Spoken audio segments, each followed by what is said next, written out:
Hello అండి, అందరికీ నమస్తే. Welcome back to our channel.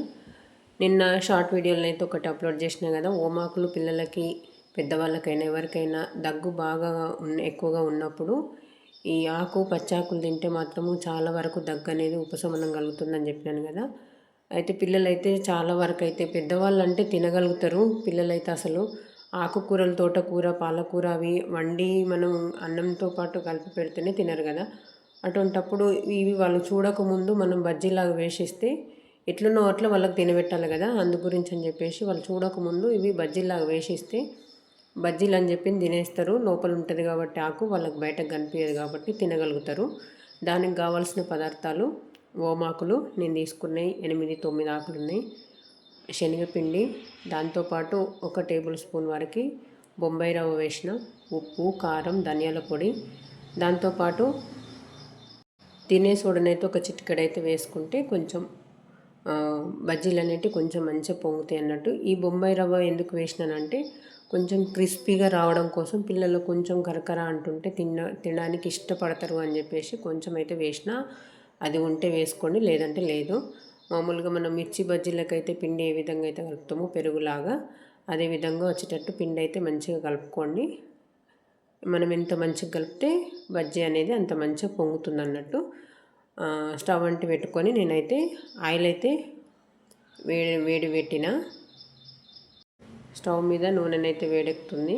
ఇలానైతే పిండి మంచిగా కలుపుకొని ఈ ఓమాకులని అటు ఇటు అనుకుంటూ, అంటే దానికి ఎక్కువ పిండి రాకుండా చూడండి. నేను పిండి ఏ విధంగా అయితే నేను కలుపుతున్నాను చూడండి. తొందరగా అయిపోతుందండి. పిండి కలిపింది ఉంటే మాత్రం పిల్లలు వచ్చే ముందే వేసేస్తే వేడివేడిగా పిల్లలు ఇష్టంగా తింటారు.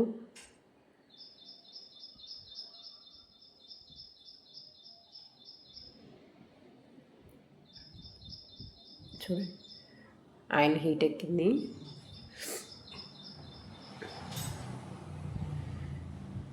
అలా ఒకసారి అటు ఇటు అనుకుంటూ కొంచెమే కలిపిన పిండి కూడా, ఎందుకంటే మన దగ్గర ఆకులు కూడా తక్కువ ఉన్నాయి కదా ఓమాకులు. అందుకు ఒక 2 వాయిలు వచ్చేటట్టు, ఒక వాయికి 4, ఒక వాయికి 4 వచ్చేటట్టు అట్లా వేసినాను. తొందరగా అయిపోతుంది. పిల్లలైతే చాలా అంటే చాలా ఇష్టపడి తింటారండి.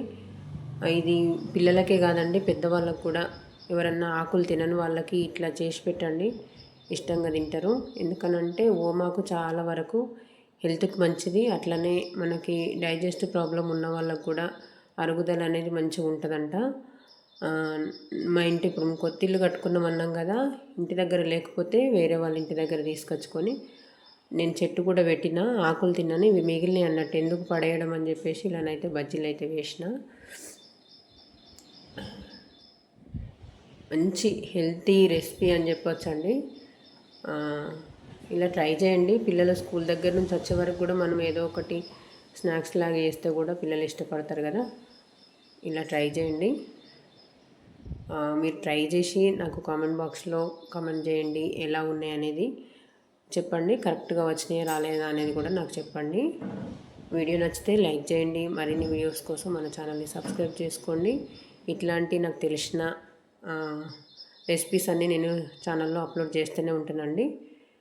వీడియో నాకు ఖచ్చితంగా కామెంట్ చేయండి. వీడియో నచ్చితే ఖచ్చితంగా లైక్ చేయండి ఫ్రెండ్స్. ఓకే అండి, థ్యాంక్ యూ. మరి స్టవ్ ఆఫ్ చేసిన.